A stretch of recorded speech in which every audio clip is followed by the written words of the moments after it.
What would it take to build a house not for kings, not for nations, but for the living God himself? One man was chosen to complete what even David the mighty king could not. After King David's reign, his son Solomon became king of Israel. David had longed to build a temple for the Lord, but God had chosen Solomon for this sacred task. It would be no ordinary building. This would be the dwelling place of God's presence among his people. So Solomon gathered the finest craftsmen, builders, and materials from all nations. Cedar wood from Lebanon, gold, silver, and precious stones all were brought together for this holy project. Tens of thousands of workers labored day and night, carefully following the divine instructions given by God.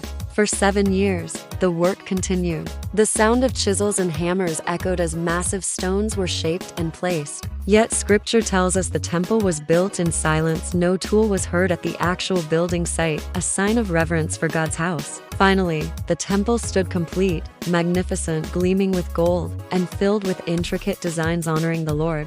When the Ark of the Covenant was brought inside, the glory of God descended like a cloud, filling the temple so powerfully that the priests could not even stand to minister. It was more than a building. It was a symbol of God's covenant, his presence among his people, and the fulfillment of a promise made to David. The temple became the spiritual heart of Israel, a place where heaven touched earth. The Temple of Solomon was built with gold and stone, but today God seeks a greater temple, our very lives. Will you let him make your heart his dwelling place? If you find this interesting, please like, share, subscribe, and drop your comments so we can keep bringing you more interesting and captivating Bible stories like this.